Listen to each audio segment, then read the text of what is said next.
Good morning, everyone. Happy Tuesday, March 22nd. Thanks for tuning in for News 3 Now. Really quickly, we need to do a roll call. How is everyone feeling after the storms rolled in last night? I know for one, I was panicked, I was anxious, I didn't sleep much, and I actually at one point moved from my bed to the closet floor because I was so nervous about another tornado warning coming and me not being able to wake up for that alarm or whatever. So it just made me feel a little bit better, and I slept in my closet last night. Anyone else have anxiety with severe weather, or is it just me? Am I alone in this? Well, hey, I hope that you are all safe. Everyone is accounted for. Check in, leave me a comment, let me know how you're feeling this morning after the storms have passed. Well, we are sending our KBTX crew out and about to survey some of the damage today. In just a second here, we're going to hear from senior reporter Clay Falls, who's out in Madison County this morning. Now, let me tell you one story, something that happened last night as we're learning more about the tornado that passed by. One Madison County couple was inside their home when last night's tornado hit, and their property was destroyed, including the building they were inside of. They live just south of Curtin on Saxton Road, and their property, luckily, was the only one damaged in the area other than downed trees throughout the entire neighborhood. Emergency responders assessed the damage last night and plan to continue as the sun comes up today. Paul and Melinda Jenkins said their home might be a loss, but thank God they're both okay. All the chairs turned over, all the canned goods on the floor. The house is 5 foot off the beams that it was set on. Porch is detached, roof is gone, and as you can see behind us, every tree plus an 80-foot pine tree in the back gone, windmill's gone, and most everything's gone. But by the grace of God, we're still alive. Well, fortunately, the Jenkins will be staying with some family for now. It wasn't just their home. Other buildings on their property were also damaged in the storm. Now take a look at this. This is what the scene looked like late last night right outside of downtown Madisonville on Madisonville May and Collard Street. There were down power lines, plenty of emergency vehicles, and as the sun shines this afternoon, we're starting to see the full extent of that damage. Now, like I said, KBTX senior reporter Clay Falls is out in Madison County this morning surveying some of that damage. We're going to go live to Clay right now, who's out in the field with an update for us. Clay, good morning. Looks a little bit wet out there today. Good morning, Abigail. Yes, another round of rain just came through the last couple minutes and had to grab my umbrella. It was misting a little bit ago. We're right here on Highway 75 at Collard Street, which is one of the hardest hit areas in Madisonville. There's still lots of power outages, and right behind me is the Sunshine Outreach Center, which has a food pantry and clothing shop, and they do just a lot of ministry and work for the community. You can see the roof in the middle has been blown off, and TxDOT is here fixing this traffic signal at Collard and May Street, Highway 75, which is damaged from what we believe was a tornado last night. We're still waiting on official confirmation that it was in fact a tornado, but by all intents and purposes, we believe a tornado came through this area of Madisonville from the west side of town and also caused some damage over here as well. So when I was driving through a little while ago, there's still lots of power outages. Restaurants and shops on the square were still dark. Some of the traffic signals are still dark, and in this area too, we're not seeing the power on, and we're also having some cell phone problems as well with the network going on and off. I've lost cell service a couple times while I've been here, so it's been very challenging for folks cleaning up. We saw coming in on Highway 21 lots of trees down, some utility poles snapped or bent over, and here at the Sunshine Center it is not usable anymore, unfortunately. They're going to have to find a temporary place to set up shop in the future. I talked to Lisa Walmsley, who's the executive director here, on the phone when I was driving in, and my coworker Connor Bean has also been out here this morning. Both of us talked to her, and they're going to try to find a temporary place to do their food pantry and all their ministry things they do for Madison County and Madisonville. It is just a really big mess right now. Fortunately, there weren't any serious injuries or big injuries we're aware of from last night, but lots of property damage, trees down, power outages, and a very life-threatening situation that came through last night. Well, Clay, of course, we're all thanking by the grace of God that we're not hearing about any injuries out there. I know you personally were at the Sunshine Center for our KBTX Food for Families food drive, so you know personally, I mean, firsthand, how much work they do for the community out in Madison County. I know you talked to the executive director. They said they are going to try to find that temporary space. I assume a lot of people who have that damage, we just heard from the Jenkins family who lost their home last night. I mean, have you talked to anyone yet about picking up the pieces of stuff that has been damaged? Still working on meeting with folks. Since we got in within the last 30, 45 minutes or so, but lots of, you've seen folks with chainsaws, getting tree debris down. The road was blocked at one point last night on Highway 21, so there's damage in people's yards, fences down, and as I mentioned, utility poles down. So the cleanup will be getting going, and unfortunately the weather hadn't really cooperated a whole lot this morning. Everybody kind of standing in the rain off and on. Hopefully this weather will clear through, and people can try to get things back the way it was before, but this will be taking a while. Interestingly enough, the Sunshine Outreach Center, when I was here in November for the food drive, they told me back then they've recently have purchased some acreage just north of here where they plan to build a new facility in the future, and so that will, what happened last night will obviously accelerate their plans some. Unfortunately, it's not going to happen overnight. They're going to have to find a temporary space in between to move from here to some sort of temporary spot until they can get their new facility constructed. That could take a while. As I talked to Lisa this morning, we're going to get some more details from them throughout the day while we're here. But right now, it's a little hard to see behind me, but there are some vans and kind of trailers there going through. It looks like they're trying to get some of the items from inside and figure out where they can go temporarily as they work with folks in the community on keeping their ministry and mission going here in Madison County. But everybody's very thankful that nobody was hurt last night by the storm. And Clay, how was your drive out there from here in Bryan out to Madison County? Was it safe enough to drive? I see obviously there are some cones in the street where workers are kind of trying to pick up the damaged buildings behind you. Mm-hmm. So that's a good question. The roads were clear coming through. It actually didn't really start raining. When I was leaving KBTX, it was raining just briefly, and then on the drive over, it cleared for a little bit. And then once I got set up here, right before we went on air, it started pouring down rain.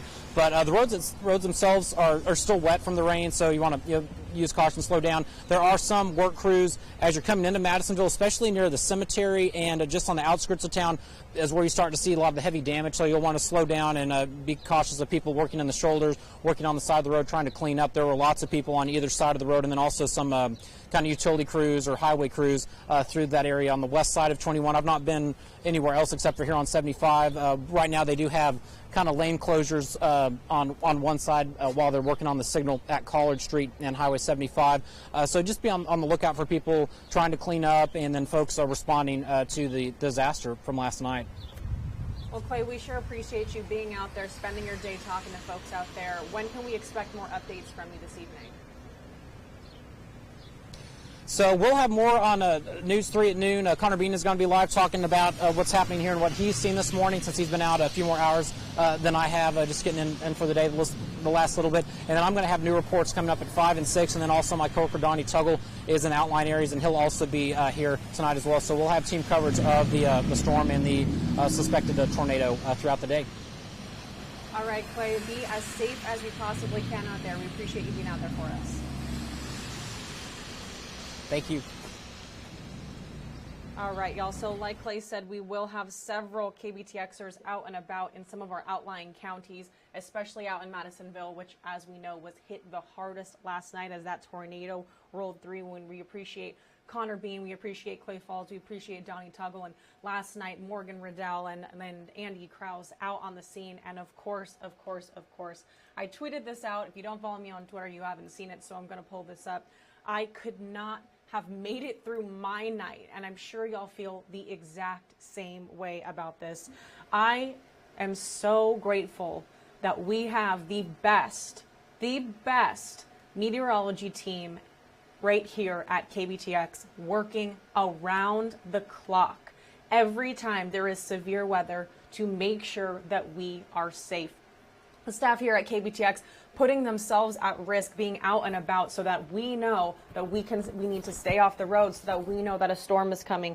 These folks work tirelessly to keep us all safe, and we are so grateful for them. Shell Winkley, Max Crawford, Mia Montgomery, and all of my other co-workers here at KBTX who helped out yesterday, keeping our entire community safe. You are loved, and you are so appreciated by all of us, including me. I had told y'all I get anxiety when there's severe weather, and all of our teammates here at KBTX were working to make sure that we all knew when the storm was coming, where the best place to take cover was, when it was all clear, and, you know, just easing everyone's minds. So, wow, thank you, thank you, thank you. Shell, Mia, Max, thank you especially for working, like I said, around the clock. I saw Max this morning and I'm like, go take a nap, buddy. You deserve it. Mia's here already this morning. Shell will be here a little bit later for the later shows. Our KBTX weather team is incredible, and I am so grateful for them. That's all I'll say about that. Well, hey, we're still talking a little bit more about the damage from last night. Iola ISD actually canceled school today after severe weather through the night impacted power in the area. So originally the district planned to delay the start of school today, but ultimately they chose to cancel because of power outages out there. And check this out. I got that on video. Yeah, that lightning strike was seen near Tanglewood Park right here in Bryan last night. Here in BCS, we mostly saw a lot of lightning like this, a lot of heavy rain, and a lot of wind. And I'm talking wind that was shaking my house, making me think, I'm in the middle of a tornado right now. Fortunately, I was not. But that weather was scary, y'all. Again, if you weren't here at the beginning of News 3 Now, check in with me, leave me a comment, let me know that you are safe and that your family is safe. Trying to make sure all my people here are accounted for, all right, News 3 Now viewers? Make sure you let me know that you are safe. I'm worried about you. Are you okay? How'd you sleep? I slept horribly.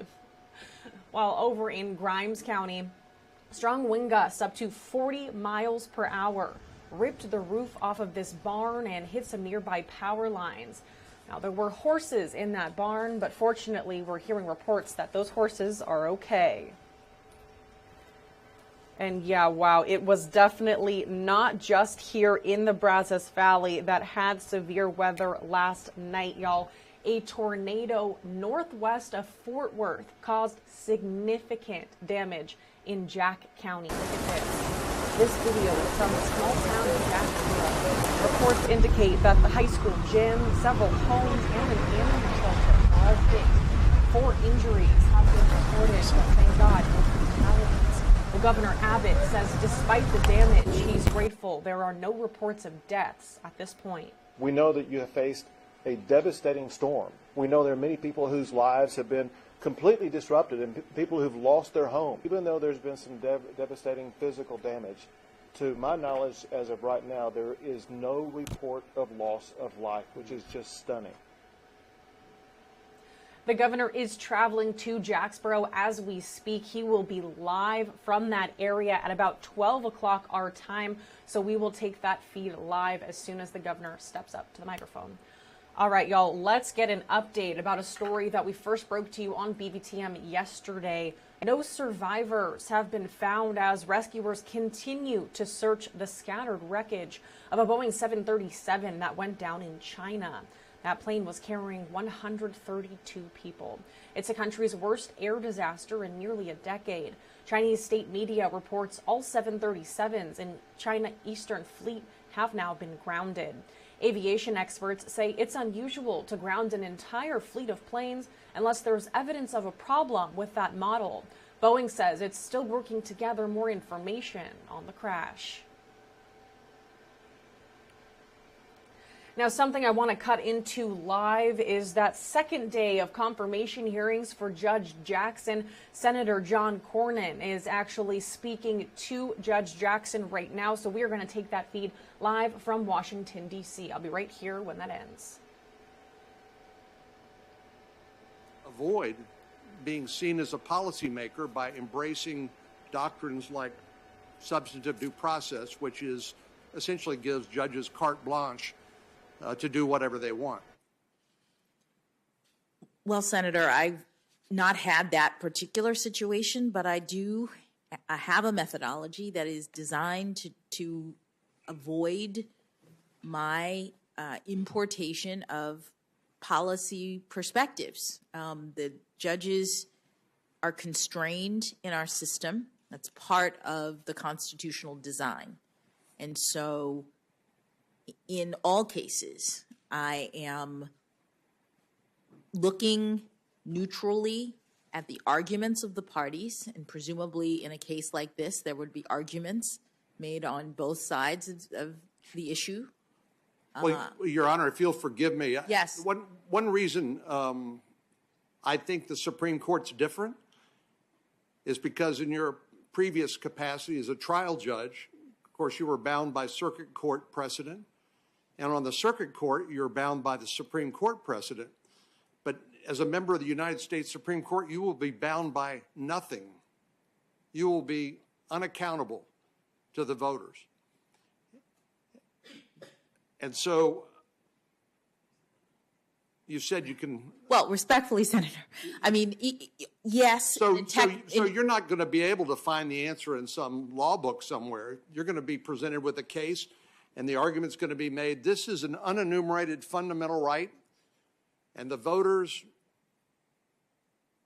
whatever they've said, is irrelevant, because we, 5 members of the Supreme Court, are going to decide what the law of the land should be, and anybody who disagrees with us will be labeled a bigot or be accused of discrimination, even if their beliefs happen to flow from sincerely held religious conviction, like the definition of a marriage between a man and a woman. But you've already told me that you see why this is a concern. I see why it is a concern, and I would just say that although the Supreme Court is not, bound in the sense of having to apply prior precedent, there is stare decisis in our system. There are now standards in the stare decisis world that the Supreme Court applies when it's asked to. Thank goodness the Supreme Court has been willing to revisit its precedent, or we'd still be living with Plessy versus Ferguson or Dred Scott. One of the things Senator Whitehouse and I agree on is he and others frequently ask nominees for the Supreme Court, do you think Brown versus Board of Education is settled law? And believe it or not, some nominees won't answer the question. I mean, it boggles the mind. I tend to think that nominees from both parties tend to be overcoached and not and told you can't be. If you don't answer the question, you have a better chance of being confirmed. But some of these things are obviously settled, and I wish we had a more candid conversation about the source of the power that unelected lifetime tenured judges have to basically rule America when they decide that something is an unenumerated fundamental right. Let me, in the minute 48 seconds I have, ask you about a specific case. You remember U.S. versus Brown? This was a guilty plea, and where you were asked to assess a punishment. And at one point in the proceedings, you said, I'm going to state for the record, however, that this court has a long-standing policy disagreement with the criminal history guidelines with respect to the application of the 2-point enhancement. Do you remember when you said that? I don't remember that particular statement. How is that policy disagreement different from other disagreements where you said that you're not going to get out of your lane, you're not going to get into the policy lane? Yes, Senator. The Supreme Court in the sentencing realm has made the guidelines, the sentencing guidelines, advisory. They used to be mandatory. Judges used to have to calculate the guidelines for sentencing purposes and then essentially apply a sentence within the guideline range. In a case called United States versus Booker, the Supreme Court determined that the guidelines are advisory now, so they don't have to be applied in every case. You have to calculate them, but judges have more freedom to give effect to Congress's the various provisions in the statute related to sentencing. In Booker and in its progeny, the Supreme Court made clear that judges at sentencing. Judge, I only have a limited amount of time, so let me just close on one other question, and forgive me for interrupting Yes. you. But There's such a thing as a judicial filibuster, too. Sorry, I was And trying to get to the point. let me just ask. I don't know you well, but I've been impressed by our interaction, and you've been gracious and charming. Why in the world would you call Secretary of Defense Rumsfeld and George W. Bush war criminals in a legal filing? It seems so out of character for you. Senator, you may have been are you talking about briefs or habeas petitions that I filed? Talking about when you were representing a member of the Taliban and the Department of Defense identified him as an intelligence officer for the Taliban, and you referred to the Secretary of Defense and the sitting President of the United States as war criminals. Why would you do something like that? It seems so out of character. Well, Senator, I don't remember that particular reference, and I was representing my clients and making arguments. I'd have to take a look at what you meant. I did not intend to disparage the president or the Secretary of Defense. Well, being a war criminal has huge ramifications. You could be subject to the jurisdiction of the International Criminal Court and hauled before that international tribunal and tried for war crimes. So it's not a casual comment, I would suggest. Thank you. Thank you, Senator Cornyn. Senator Whitehouse. Thank you, Chairman. Judge Jackson. Like I said, day 2 of 4 of those confirmation hearings for Judge Jackson, and we just heard from Senator Cornyn. So that it was important to listen in. Let's continue with the day. President Biden is warning American business owners that Russia could be targeting them. The White House believes Putin will likely use cyber attacks to retaliate against the U.S. for its support of Ukraine. President Biden is urging companies to make sure their digital doors are locked tight. He says federal assistance is available to help guard their systems against these kinds of attacks. Meanwhile, the Pentagon says they're seeing clear evidence that Russian forces are committing war crimes in their lethal invasion of Ukraine. We are now in the 4th week of Russia's invasion of Ukraine, and there are no signs that they are letting up. The president spoke with European leaders by phone for nearly an hour yesterday. They underscored their continued support for Ukraine, including by providing security assistance to the brave Ukrainians who are defending their country from Russian aggression, and humanitarian assistance to the millions of Ukrainians who have fled the violence. Tomorrow, the president will head overseas to discuss the ongoing crisis. A bipartisan group of senators calling for more lethal and humanitarian aid to be sent to Ukraine as soon as possible. The senators went to Germany and to Poland over the weekend to meet with civil society organizations as well as American troops and Ukrainian refugees. The message from all of the Ukrainians we engaged with was that Ukraine will fight to the very last man. They can and they will win this war. Another senator called on the Biden administration to allow Ukrainian refugees who have family in the U.S. to be allowed into the country.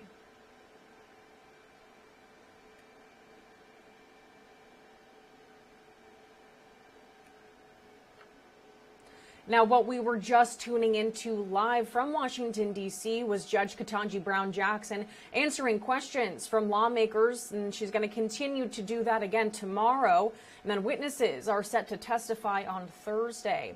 Now, of course, if confirmed, the 51-year-old would be the first black woman to sit on the nation's highest court. Mr. Biden chose her to succeed retiring Justice Stephen Breyer. Jackson says she could never replace Breyer, but hopes to carry on his life's work. Justice Breyer, in particular, not only gave me the greatest job that any young lawyer could ever hope to have, but he also exemplifies what it means to be a Supreme Court justice. It is extremely humbling to be considered for Justice Breyer's seat, and I know that I could never fill his shoes. But if confirmed, I would hope to carry on his spirit. Democrats are hoping Judge Jackson can be confirmed by early April. A recent report in Axios says that the Biden administration is concerned about the possibility of a mass migration event happening at the Mexico border. The policy behind all of this is Title 42. That's a Trump-era order that's set up during COVID that the Biden administration has now continued. Hui Pham, a professor of law at the Texas A&M University School of Law up at Fort Worth, joined Rusty on First News at 4 to discuss this further. A recent report in Axios says that the Biden administration is concerned about the possibility of a mass migration event happening at the Mexico border if COVID policies that allow instant expulsions come to an end. Hui Pham is a professor of law at the Texas A&M University School of Law in Fort Worth. Ms. Pham, before we really dive into this topic, remind our viewers what Title 42 is, because that's really what's at the center of the discussion here. So Title 42 refers to a World War II era law that basically allows the federal government to restrict the entry of both persons and property if the entry of those persons or property would lead to the spread of contagious diseases.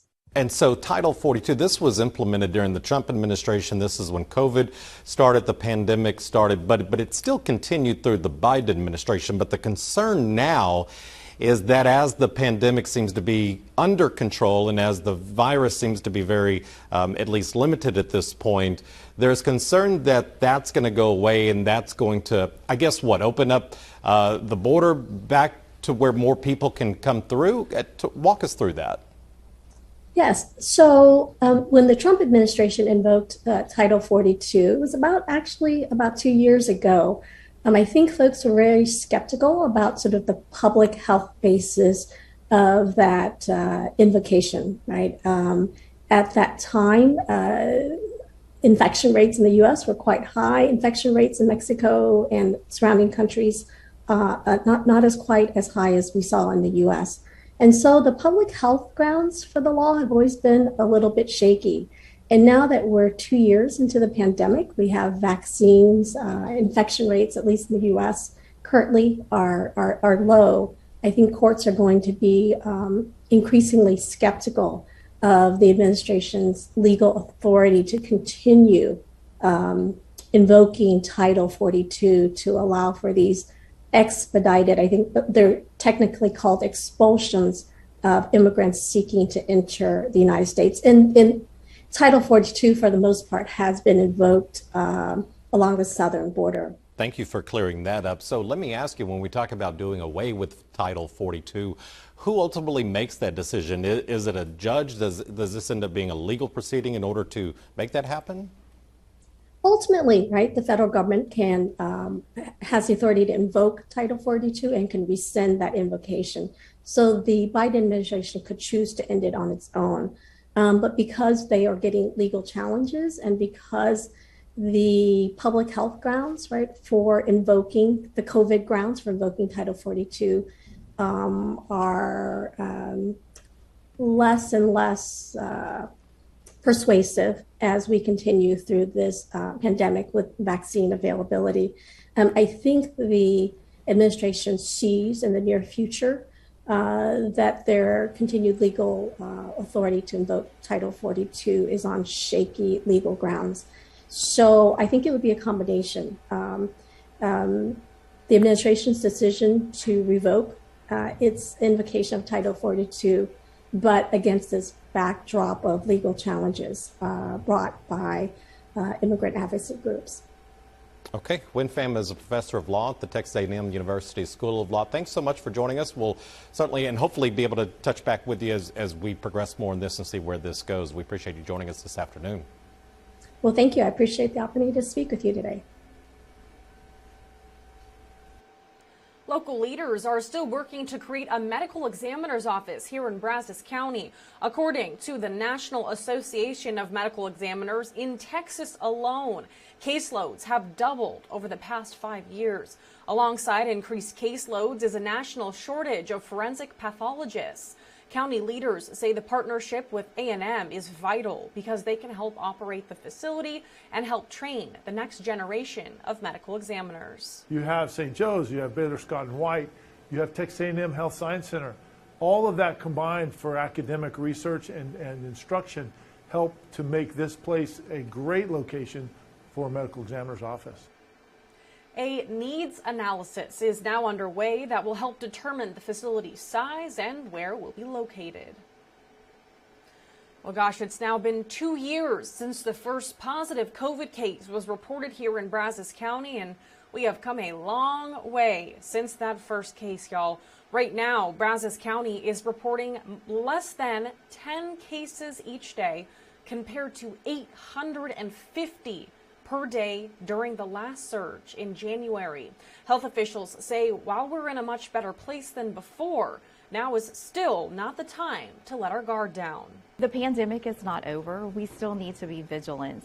Although we're seeing a decline in cases, we still need to utilize the best tool that we have against COVID, and that's being vaccinated. Not only does the vaccine protect us, but it protects those around us as well.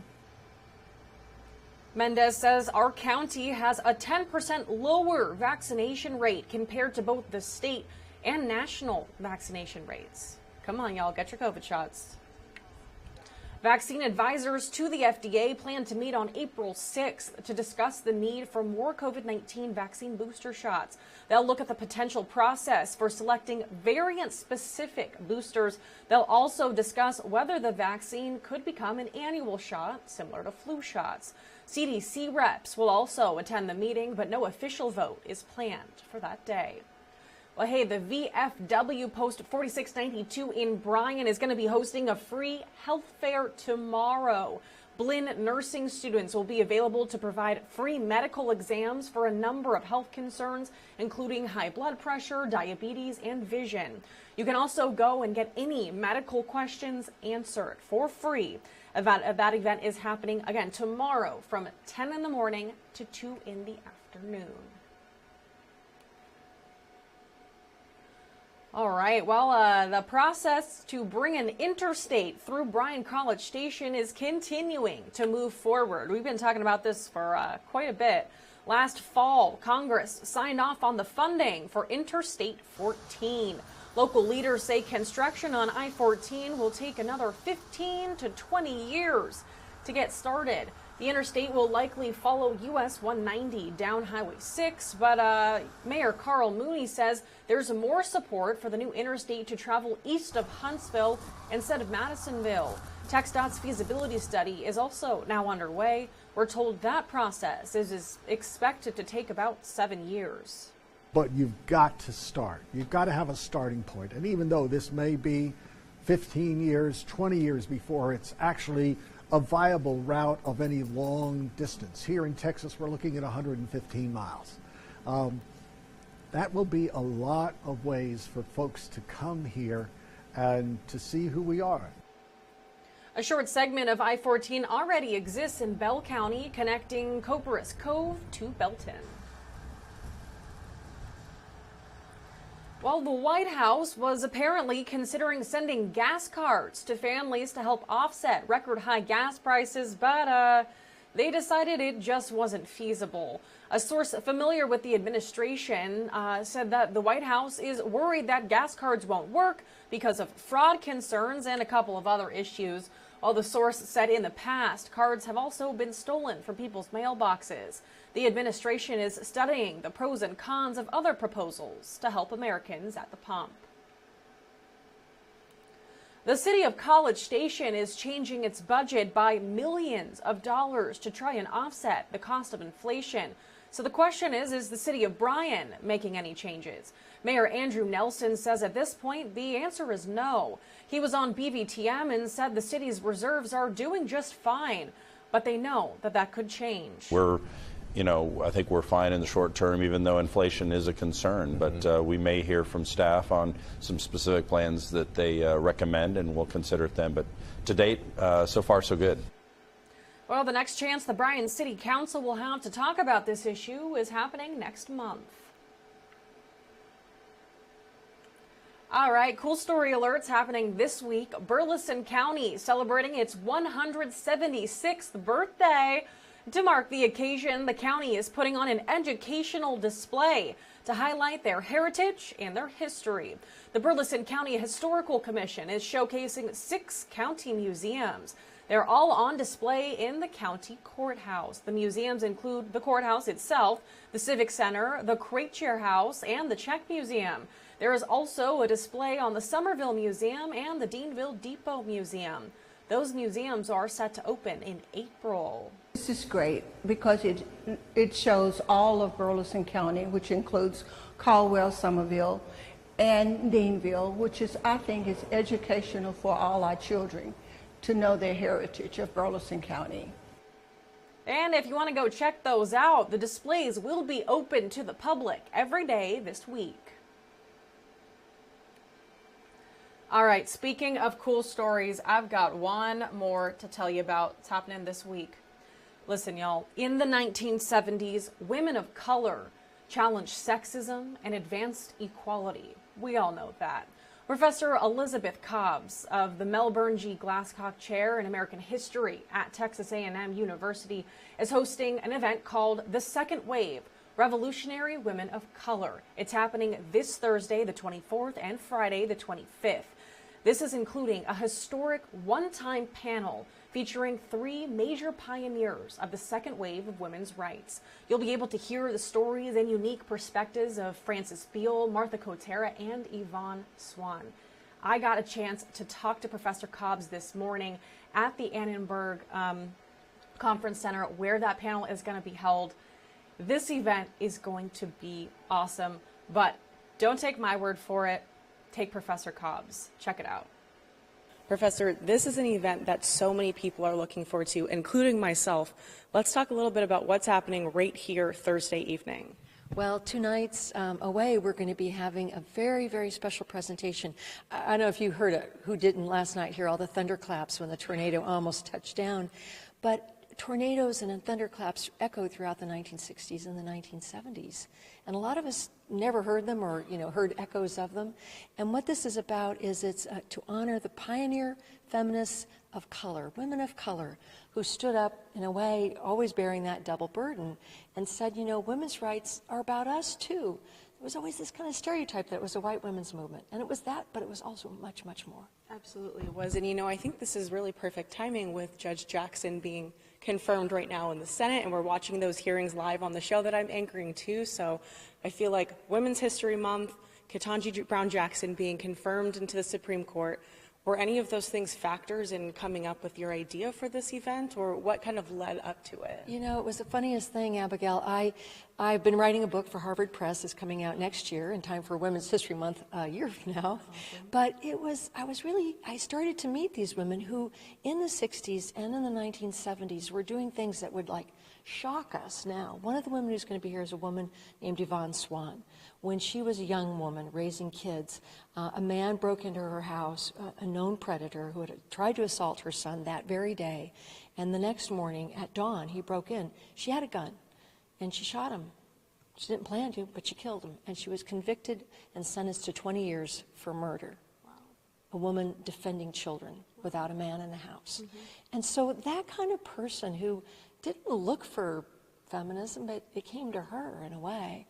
Or another person who's going to be here is Martha Kotera, who's a Texan of all things. Mm-hmm. The other, Yvonne is from Washington, and Frances Beale, an African American, is from Oakland. But Martha Kotera, founder of the La Raza Unida Party here in Texas, and from the very first day it had a women's contingent. Because the idea was, and this seemed crazy at the time, that women should really run for office. That they belonged in not only the House, but also the Senate, as they like to say. It's actually really funny you say that, because I have that exact sticker on my laptop case, the same one, the women belong in the House and the Senate. My sister got it for me, and so this is an event that I'm really looking forward to, but it's not just me. We were talking before the interview started. There are classes that are coming from all over the place, from Baylor, from Rice, just for this event. Yeah, when I started to contact people and say, hey, we have 3 founders of the women's movement, pioneer feminists of color, women, black women, Chicanas, Native Americans, who were always there and then didn't get written into the history books enough. And so I reached out, and one class from Baylor, they said, oh, well, that's our weekly meeting for the African American historians, and I said, well, maybe you would just like to bring the whole class, and they're like, yeah, that's a great idea. So we have people coming from all over the area.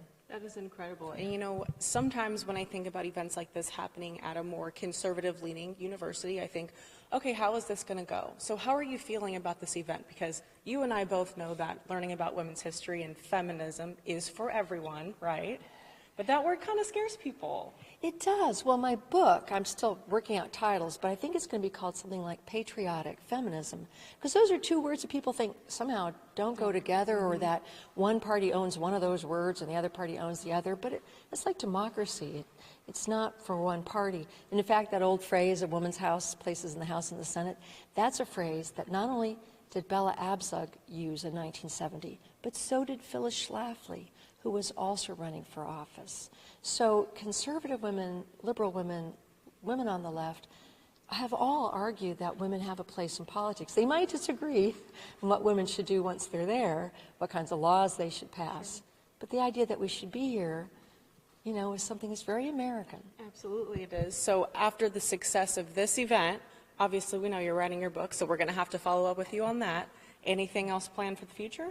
Well, actually, I should mention that there is there's from 5 to 7 on Thursday night is the Revolutionary Women of Color event here at the Bush Annenberg Conference Center. We really hope people will come. We're encouraging people to register because we don't want too big a crowd. We're being very COVID safe, you know, distancing and all that.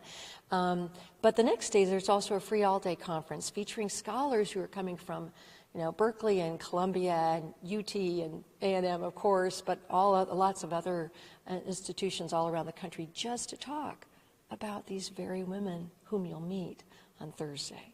And this is an event that's not just for A&M staff and students, it's for everyone in the community. Yes, we really want to encourage the general public to come on out Thursday, because, I mean, partly I just want us to give them a real big howdy.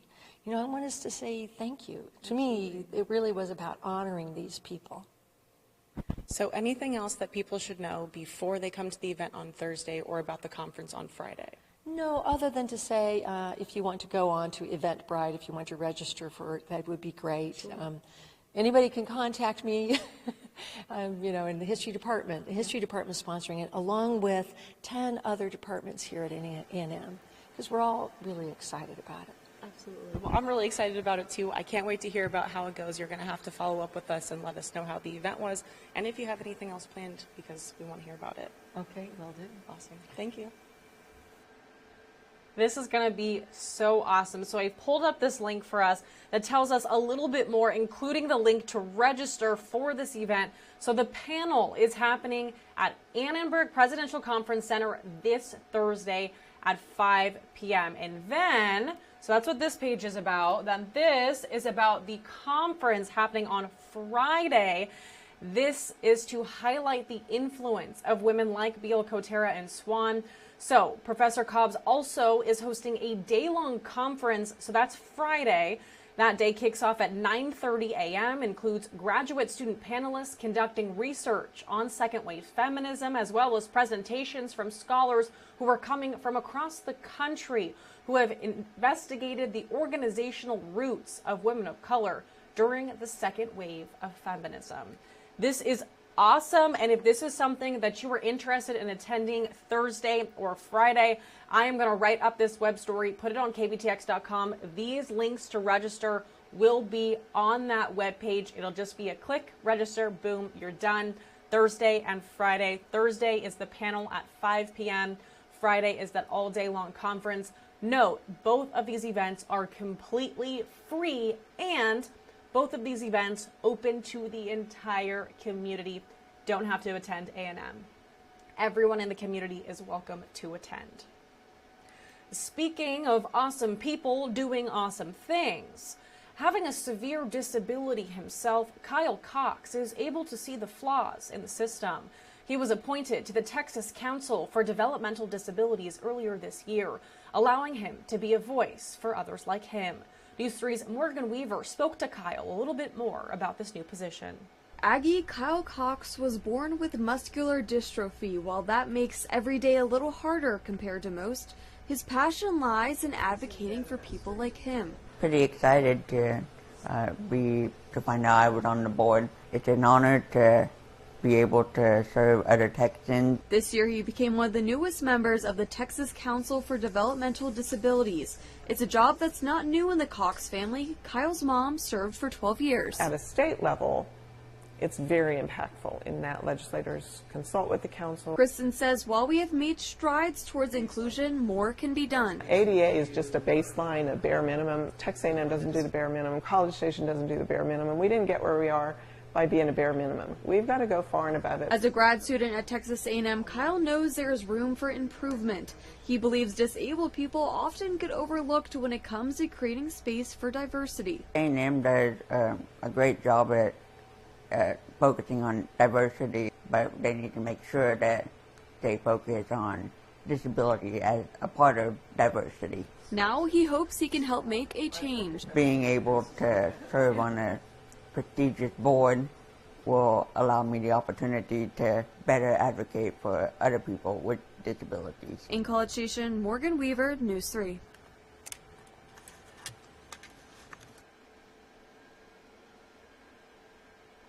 Since graduating from the Bush School, Kyle has started his own consulting firm, Cox Consultants. All right, y'all, it is officially spring, and with those tornadoes and rain and hail and what have you, you might have forgotten that it's spring. But hey, thunderstorms, spring, Texas, they kind of go hand in hand. You know what else goes hand in hand with spring? Spring cleaning. And News 3's Connor Bean has some ideas for folks who, want to clean home, but maybe don't want to get their own hands dirty themselves. Luckily, there's a lot of places in town that can help out.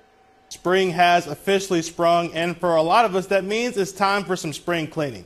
Luckily, if you're like me and you don't like to get your hands dirty, we have a lot of great companies in our community that will either help you get off to a good start or just do all the work for you. Over at MaidPro, they do offer a one-time cleaning of your home, but they also have weekly, bi-weekly, and monthly cleanings, and they will also come do a deep cleaning of your fridge and your oven. Molly Maid offers apartment cleaning, and they also have a lot of resources on their website, which includes tips on what are the best products to clean your homes with, and also a cleaning checklist that will help you with your progress while you're cleaning. And over at Cleaning Aggieland, on top of the house cleaning they also offer some at-home and work office cleaning. They also have services where the company will come and hand wash your dishes or even iron your clothes. And if you're cleaning out your homes, closets, and cars and have some things you want to get rid of, there are a few places that will greatly appreciate them as donations. We have a list of businesses you can donate to along with the story on our website at kbtx.com. A harrowing near miss as a 5-year-old narrowly dodges a bounding bouncy house that was sent flying high by winds. Jeremy Roth has today's. Take a look at this. A North Carolina couple is reeling, thankful that their little ones are okay after a security camera captured high winds sending a birthday bouncy house airborne, nearly striking their 5-year-old son. The boy escaped unharmed, and thankfully no one was inside the bounding bouncy house, but you can see the parents' frantic reaction following the incident. Are they in here? Y'all in there? The couple says the company that set up the house did stake it to the ground. One of those stakes ended up on the roof. The company also warned against use in windy conditions, but the couple says the gargantuan gusts came out of nowhere on an otherwise clear and sunny day. They're now sharing the video as a cautionary tale for other parents. Just pay attention to the wind, because even though we thought we were going to be okay, in the blink of an eye, we could have done some damage. Over in Pittsburgh, a bridal party was blown away, metaphorically speaking, when superstar Tom Hanks lent a dose of star power to some group photos. Wedding photographer Rachel Rowland says the bride was about to hop into a limo when Hanks, in town shooting a movie, walked up and asked to take a photo with her.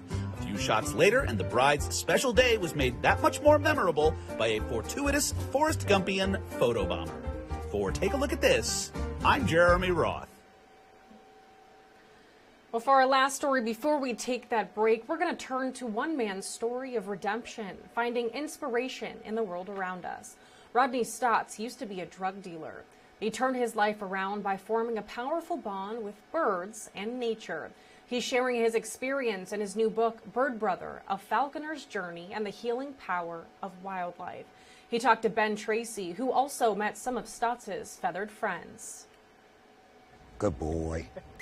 It's been more than 20 years since this Eurasian eagle owl, named Mr. Hoots, first perched on Rodney Stotts' arm. This is my son here, man. But he remembers it like it was yesterday. The first time that bird's on your hand and you're looking in that bird's eyes and you get lost, you're gone, you're lost. If something happened with that bird, believe me, I'd be in a straitjacket locked up somewhere. I'd really lose it. Come on. That connection is what began Stotts' journey to become one of the few black master falconers in the country. I think when most people hear falconry, they think of somebody who likes birds. What exactly is it? Falconry is actually the oldest land sport. It's the actual sport of hunting birds of prey. So you would go out, you would catch a wild bird, hawk, falcon, and you would actually use that bird to get dinner for you guys that night. Good boy. Working with these magnificent creatures didn't just become the focus of Rodney Stotts' life. It's also what changed it. In some way, you feel like this saved you. Oh, definitely. You think about where you would have been, not could have been, where you would have been, either jail or death. In the 1990s, Stotts was living in one of the most dangerous neighborhoods in Washington, D.C., at the height of the crack epidemic. He wanted to be a lawyer, but realized there was an easier way to make money. Drugs, that's the quickest way you're going to make money. How much money did you make selling drugs, say, in an average week? Maybe around $15,000. $15,000 a week. Good week. In a 2005 story about people turning their lives around through environmental work, a then 34-year-old Stotts told 60 Minutes' Ed Bradley about his time as a drug dealer and why he finally stopped. You can't enjoy life. You can't feel proud about anything that you have because it was ill-gotten gains. Stotts spent time in prison but began to clean up his life by cleaning up D.C.'s polluted Anacostia River with the Earth Conservation Corps. He also helped reintroduce the American bald eagle to the nation's capital. He found his new passion and a new look on his mother's face. Seeing my mother's eyes light up when I come in the house and I had a bird or something as opposed to a gun. When she heard the ambulance coming and she knew it wasn't about her son anymore. You know, to start seeing those things, that's what falconry started doing for me, where I tell people that it's different for me than it is for the average falconer. Left hand. Now anyone willing to extend a hand can share his experience. Hi. I think you just winked at me, Mr. Hoots. Those eyes are amazing. Stotts says he prefers animals to people, but he does make a few exceptions. Don't underestimate your accomplishments. He tells his story to at-risk teens from D.C.'s Capital Guardian Youth Challenge Academy, who helped him build a new aviary for bald eagles on this land in Maryland. To see it up and see y'all doing it, man, that's a beautiful thing. He's a good teacher. It was cool to see another person that's my color do such amazing things in the community. What is it that you're hoping they learn from you, from your story? Just never give up. You're not the mistake that you make unless you continue to do it. I tell them the same thing I tell my kids. Allow yourself to be wrong. Admit it. Take it. Move on. When you look in that mirror, if you say, I gave it all I have, and I'm proud of me, I'm proud of it. You try this not wrong, you're going to lose your bird. And Rodney Stotts is now living a life that also makes him proud of himself. I'm Ben Tracy, CBS News, in Laurel, Maryland.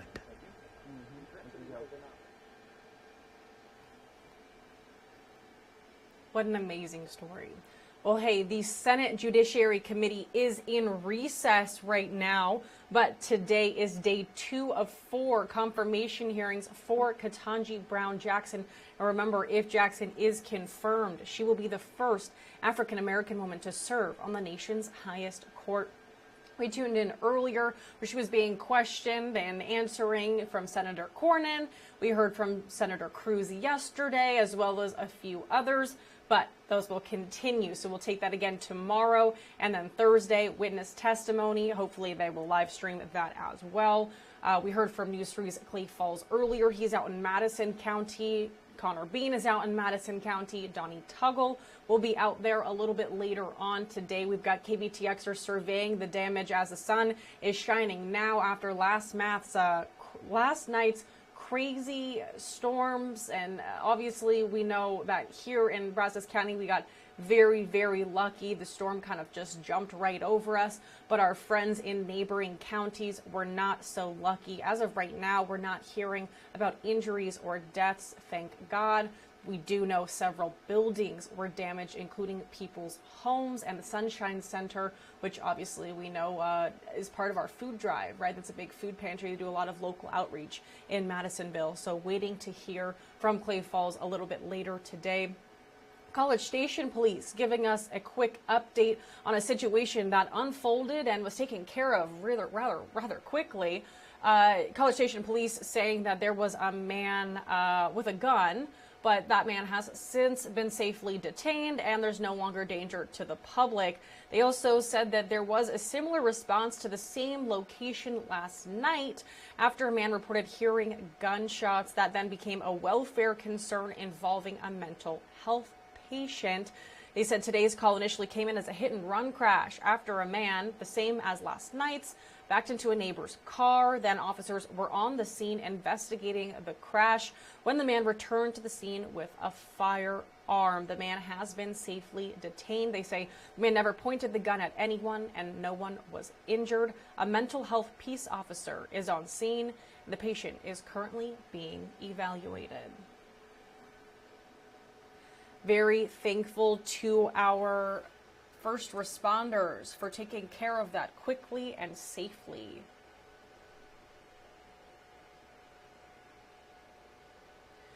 Now, coming up here in just a couple of minutes, I'm pulling up this live feed. Governor Greg Abbott traveling to Jacksboro, which is just north of Fort Worth, to survey some of the damage that happened there after a tornado touched down in that small town in Jack County.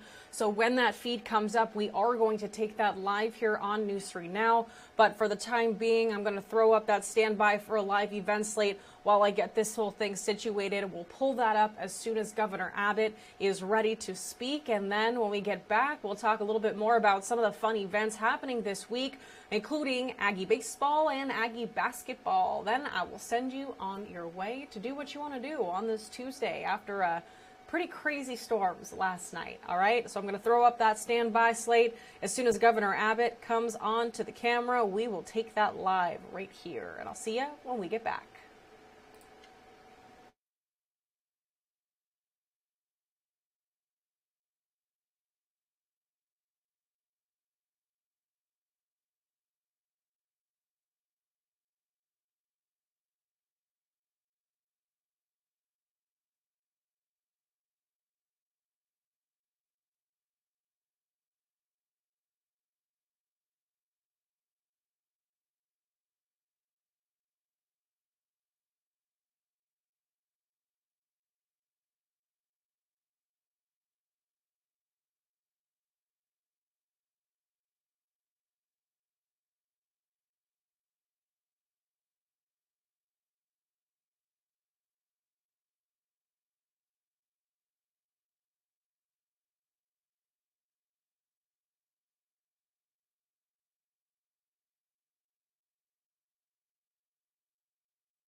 All right, y'all, I swear I did not lie to you. I really was going to pull up that live feed. And if you don't believe me, look, this is what we're seeing right now on the feed where Governor Abbott is currently in Jacksboro surveying damage after the storms from last night.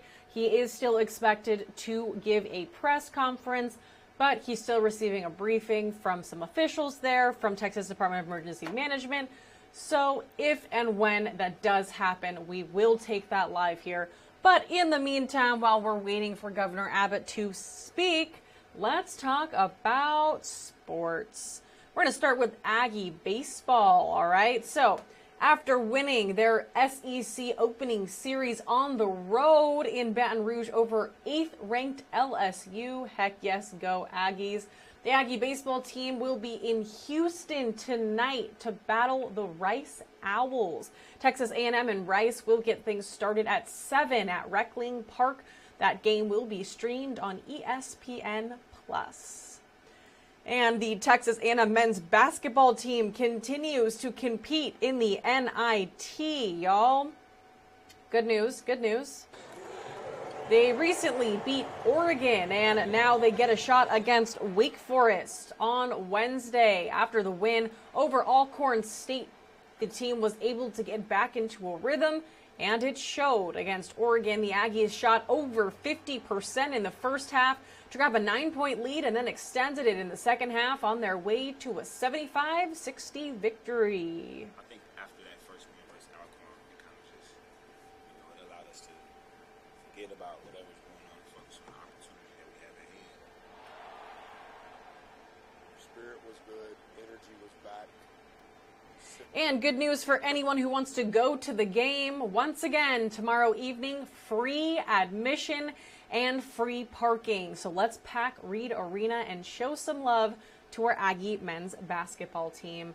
Missing work in the name of March Madness. Have you done this? According to a new OnePoll survey, more than 1/3 of Americans plan to play hooky to watch a March Madness game instead. Some plan to call out sick, and some plan to just call out with no excuse. For those who do manage to clock in, more than 40% said they will watch some of the games while they're at work. And if you're worried that your March Madness bracket isn't living up to the hype, here's another bracket option for pet owners. Busch Beer is looking for a new furry face of its franchise. The company has created their own version of March Madness bracket play. To participate, pet owners can share a photo of their pooch on social media using the hashtags BuschBarkBracket.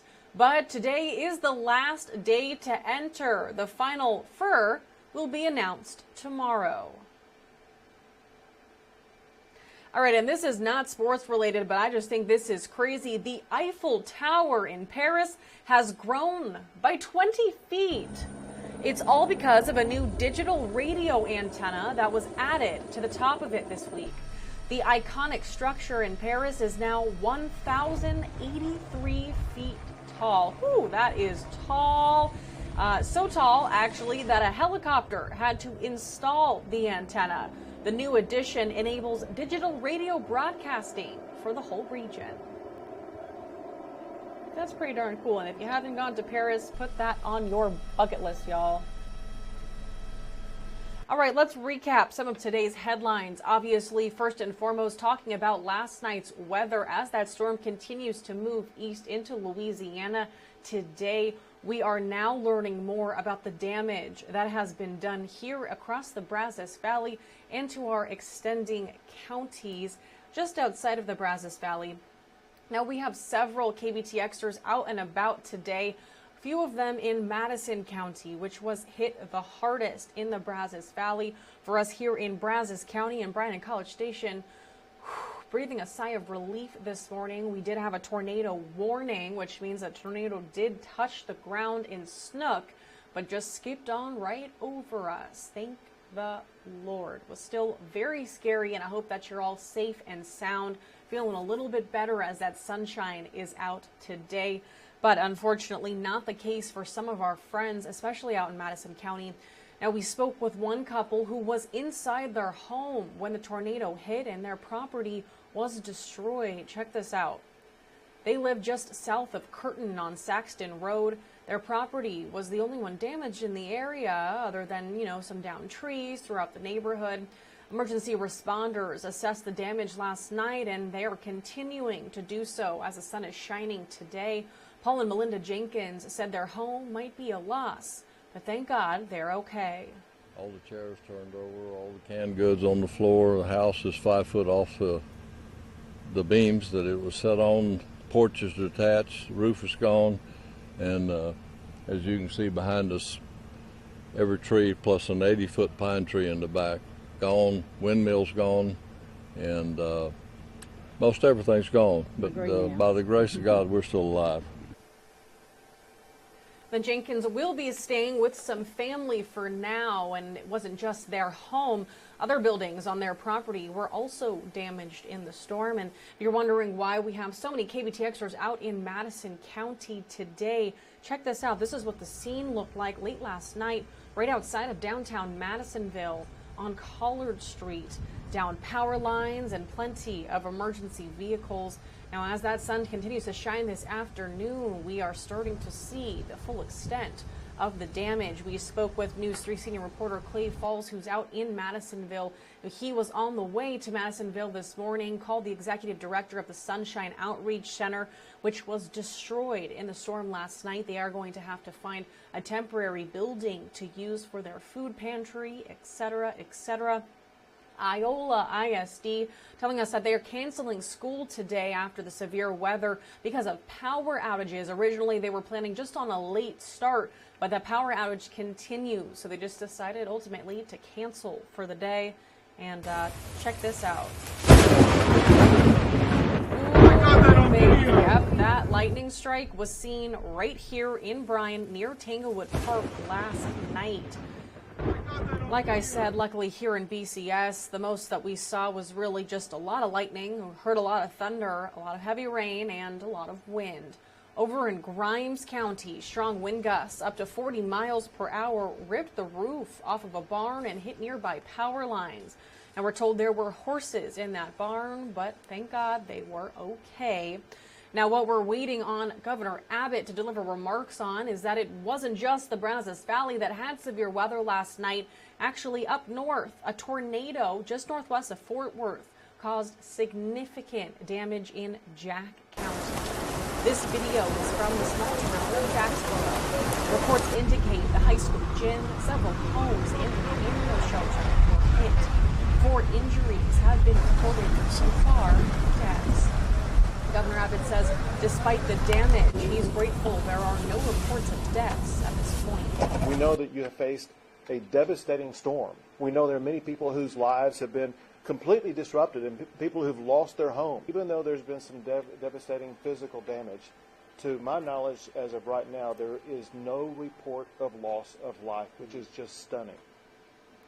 Now, as we wait for those remarks from Governor Abbott in Jacksboro, I want to tell you about an awesome event happening on Thursday. On Thursday, there is going to be a panel. Those panelists are 3 women of color who were pioneers of the second wave of women's rights. You can hear their stories and unique perspectives. It's happening at the Annenberg Presidential Conference Center. It's completely free. You just have to register for it, and it's open to everyone in the community. This morning, I met up with Professor Elizabeth Cobbs, who is hosting the event, to talk a little bit more. Professor, this is an event that so many people are looking forward to, including myself. Let's talk a little bit about what's happening right here Thursday evening. Well, 2 nights away, we're going to be having a very, very special presentation. I don't know if you heard it, who didn't last night hear all the thunderclaps when the tornado almost touched down, but tornadoes and thunderclaps echoed throughout the 1960s and the 1970s. And a lot of us never heard them or, heard echoes of them.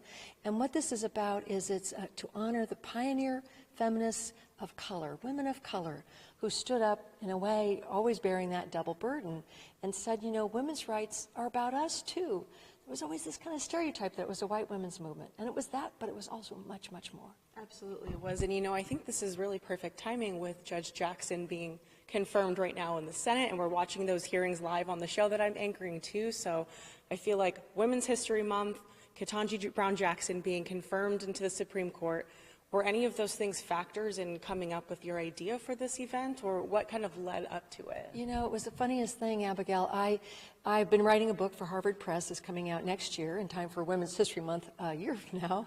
But I started to meet these women who in the 60s and in the 1970s were doing things that would like shock us now. One of the women who's going to be here is a woman named Yvonne Swan.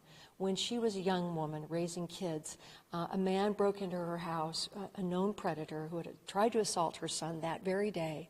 And the next morning at dawn, he broke in. She had a gun, and she shot him. She didn't plan to, but she killed him. And she was convicted and sentenced to 20 years for murder. Wow. A woman defending children without a man in the house. And so that kind of person who didn't look for feminism, but it came to her in a way. Or another person who's going to be here is Martha Cotera, who's a Texan of all things.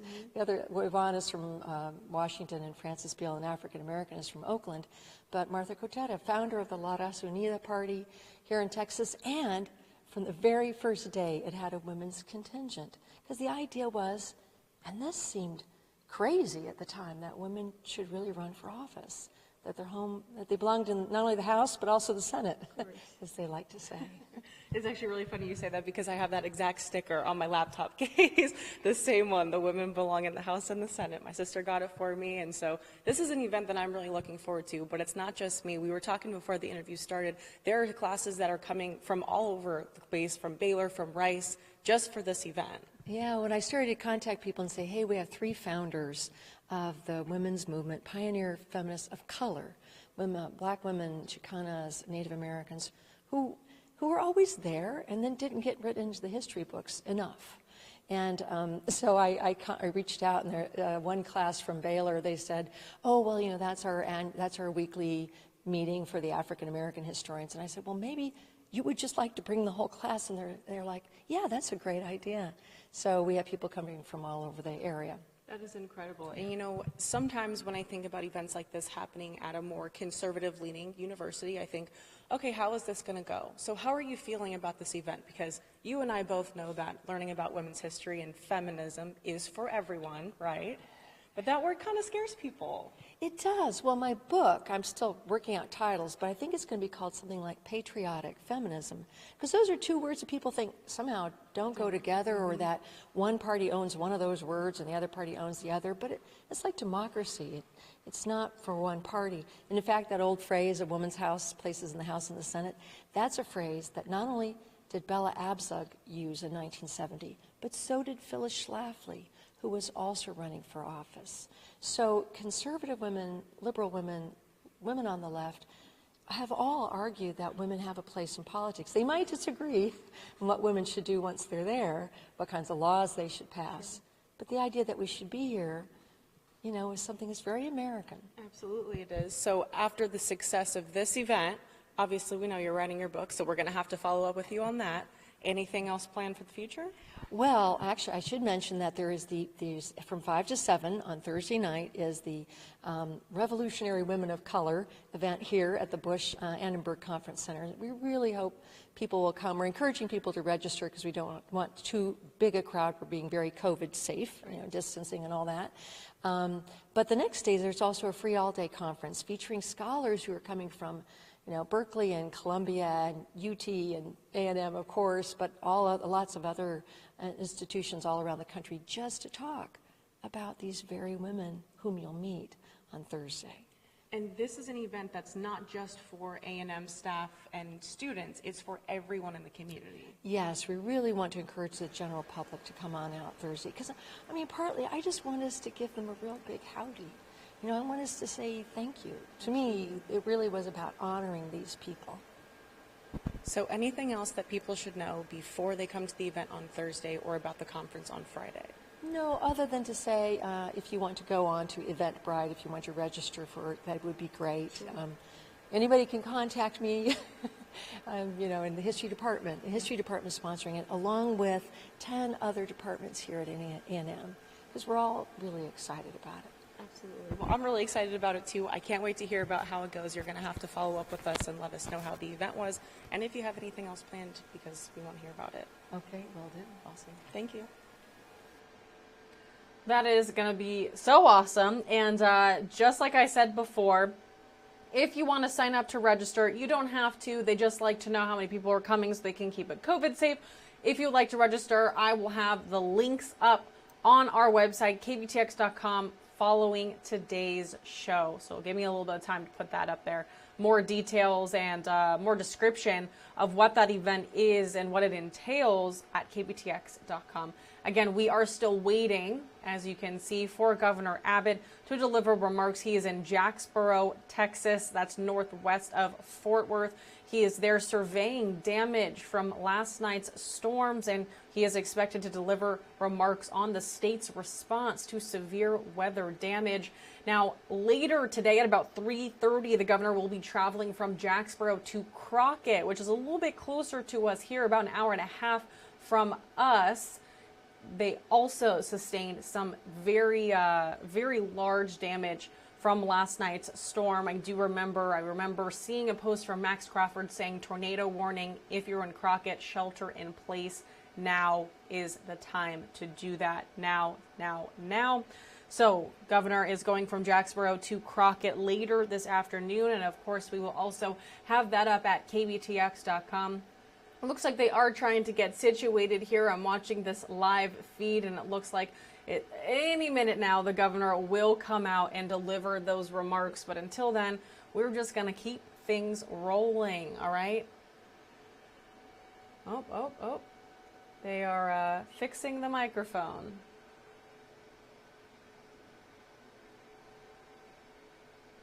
I bet you guys always think that I'm a little weird when I watch these live videos because you can't actually see what I'm seeing, but I'm watching someone like fixing the microphone, check, and zooming in and zooming out with the camera.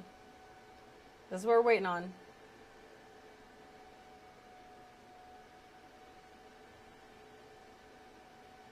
Okay, do you see what I'm talking about with the moving of the camera over and over and over again? Just keep it still. Keep it still. That's all we need. Also happening right now, live in Washington, D.C. I'm not going to turn the volume up for us just yet, but the second day of confirmation hearings for Ketanji Brown Jackson still underway as she is being questioned by the Senate Judiciary Committee. Yesterday we heard from Senator Ted Cruz. Today we heard from Senator John Cornyn.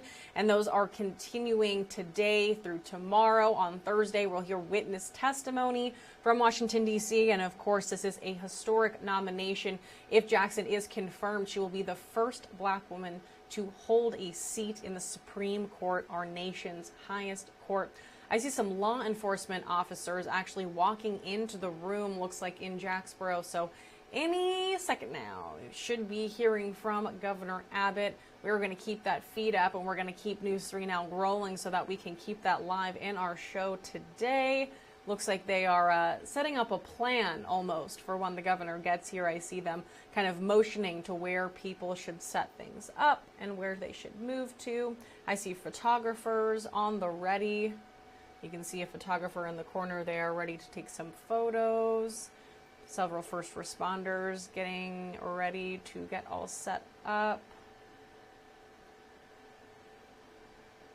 Yeah, looking real official. Turn their mics on and... All right, that part's boring. We're going to go back to our live feed with Ketanji Brown Jackson in the Supreme Court nomination hearings until Governor Abbott delivers those remarks. So when Judge Jackson is finished with this person, I don't know who she's speaking to right now because it's not on that person, but when she is done speaking and done being questioned, hopefully by that time Governor Abbott will have shown up on camera and be ready to speak. This is enforceable. Those rights are enforceable by the courts. But how would we go about deciding that? How would jurists go about deciding this question appropriately? In other words, would it be more appropriate to say we will ascertain the existence of rights protected by the Ninth Amendment based on contemporaneous understanding at the time of the ratification of the Ninth Amendment? Or would it be more open-ended to protect rights that we think are important today? Thank you, Senator. The Supreme Court now very clearly has determined that in order to interpret provisions of the Constitution, we look to the time of the founding. And we ascertain, based on what the original public meaning of the words of the Constitution were at the time. Sometimes that yields a particular answer. Other times you may have to look to practices historically from that time. But that would be the way in which you would go about interpreting the Ninth Amendment. Could it also be that it leaves this to be decided at the discretion of the Supreme Court itself? In other words, not based on any historical precedent, but based on what the Supreme Court justices themselves deem appropriate at the moment? I don't think so. Why is that? Because the way in which the Supreme Court interprets the Constitution is with reference to the meaning of the text at the time. That it is one of the constraints, as I mentioned, in terms of my own way of interpreting the law. One of the constraints is that you're bound by the text and what it meant to those who drafted it. At the time, gotcha, yeah. Now, on February 1st of this year, President Biden said that he was looking for a Supreme Court nominee. This was, as I recall, right after Justice Breyer announced that he would be stepping down and before he had announced whom he might nominate. That he was looking for a nominee, quote, with, quote, a judicial philosophy that's more one that suggests that there are unenumerated rights to the Constitution and all new members mean something, including the Ninth Amendment. So do you share the judicial philosophy that President Biden described in that statement? Senator, I haven't reviewed that statement, but I have not discussed anything about unenumerated rights with the President. Yes. Did President Biden ask you either about your judicial philosophy more broadly, separate and apart from the Ninth Amendment, or ask you about your approach to the Ninth Amendment? He did not. In a primary election debate that he had as a presidential candidate in Nevada in 2007, Joe Biden stated, quote, "I would not appoint anyone who did not understand that Section 5 of the 14th Amendment and the Liberty Clause of the 14th Amendment provided a right to privacy. That's the question I'd ask them. If that is answered correctly, that is the case, then it answers the question, which means they would support Roe versus Wade." I assume his reference to the Liberty Clause, I assume he's referring to the Due Process Clause of the 14th Amendment. In context, that appears to be what he's saying. Did President Biden ask you whether you agreed with his analysis of the 14th Amendment as it relates to the right to privacy? He did not.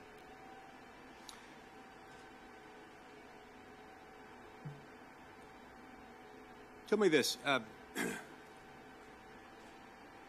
When we look at any provision of the Constitution, one of the many reasons it's helpful to look at the original understanding, in addition to the fundamental reason that you described. It can help us understand what motivated it, and it can help us understand the actions of those who voted within Congress to propose text to be amended to the Constitution, and those who voted to ratify it. We've got a number of amendments, including the amendment that he referred to in that last quote I read, that had an understanding, at least an understanding that included certain thou shalt nots for government. The Equal Protection Clause, I think, is a provision of the 14th Amendment that people understood. among anything else it might do, restricts government's ability to treat people differently on the basis of race. Consistent with the Equal Protection Clause of the 14th Amendment, when is it permissible for government to treat a person differently on the basis of race? Thank you, Senator. The Supreme Court has interpreted the Equal Protection Clause, as you say, to generally prohibit classifications on the basis of race. And it says that those classifications are to be rigorously scrutinized. They are strict scrutiny, which is a standard that applies, that looks at the purposes of the government and the means by which the government seeks to achieve any end related to such classification. The government would have to have a compelling interest in making that classification, and the means that it selects would have to be narrowly tailored to achieve that interest. And so those compelling interests can't be for light or transient reasons. They can't just be something like we feel like it, in other words. Correct. And the reason for this is because, well, number one, it's bad. It's bad for anyone to treat another person differently on the basis of race. It's especially bad when government does it, because there's not exactly equal bargaining power when you're dealing with the relationship an individual has with government. By definition, it's a particularly unfair form of discrimination when it's government doing it. Governments have enforcement officers, they have armies, they have the means of enforcing their will and their laws, and that's one of the reasons why it's so important. What about under statute? Consistent with Title VII of the Civil Rights Act of 1964, when is it permissible for an employer to treat an employee or a prospective employee differently on the basis of his or her race? By statute, under Title VII, it is generally impermissible. And permissible only in very narrow circumstances? I believe so. And the statute itself has some restrictions in terms of to whom it applies, right. The employers. And some exclusions in terms of religious employers, for example, not being able to discriminate on the basis of race, but it exempts religious employers within certain spheres in order to be able to protect that religious employer's discretion to operate within its faith and the rules of its faith. And by doing that, it makes that much clearer. By making that distinction, it makes that much clearer that discrimination on the basis of race in employment is not something that the law smiles upon, nor should it. Let's talk about the Commerce Clause for a minute, if that's all right. Now, at the time of the founding, the founding fathers didn't foresee, and almost certainly could not have foreseen, the invention of radios, televisions, airplanes, the internet, telephone networks. And yet, all of those things are governed by federal law and not by state law. Why is this constitutional? Well, Senator, the Commerce Clause was initially interpreted by the Supreme Court to be very broad, to allow for federal regulation of interstate commerce and the growth of the economy in this country. But over time, the Supreme Court has made clear that the Commerce Clause limits the federal government, that there is limited authority under the Commerce Clause. The state of the law now is such that the federal government, through the Commerce Clause, is only permitted to regulate channels of interstate commerce, instrumentalities of interstate commerce, and activities that substantially affect interstate commerce. And with respect to the third category, the Supreme Court has made clear in the Lopez case and in Morrison that non-economic activities are not covered by Commerce Clause authority. And in the NFIB case, the ACA case, the Supreme Court made clear that inactivity is also not covered and not authorized under the Commerce Clause. Right. And most of the items that I identified in my question, in fact, all of them, I believe, would fall into the category of channels and instrumentalities of interstate commerce. We're dealing with interstate airways, waterways, networks, things like that, things that depend for their existence, for their effectiveness on their operation interstate, such that they couldn't, no one could effectively regulate them and preserve their core function unless that was federal. Those fit into the category of the channels and instrumentalities. With the third item that you described, the substantial effects interstate commerce, is there much of a limiting principle there? I mean, you referred. Well, y'all, if you're tuning in to hear from Governor Abbott, it looks like the feed went out, and I'm not sure when it's coming back.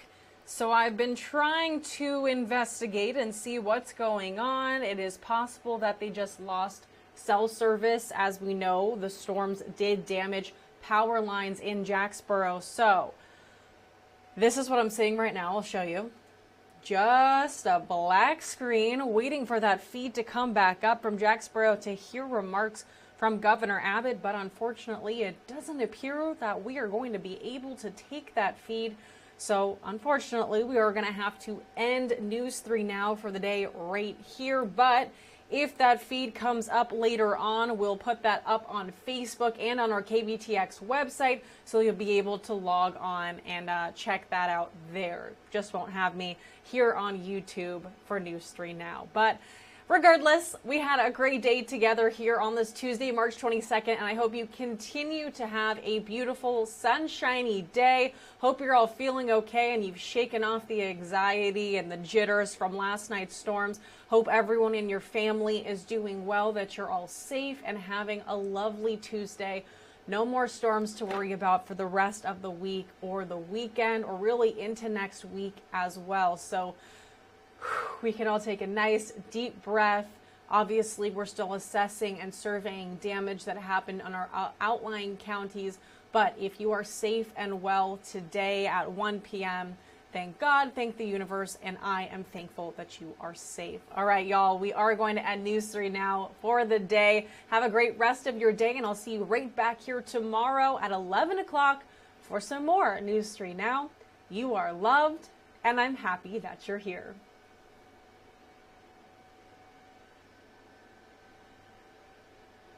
Thank you for watching News 3. Local, trusted.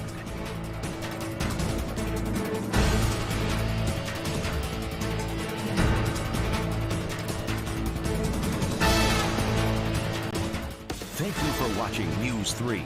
Local, trusted.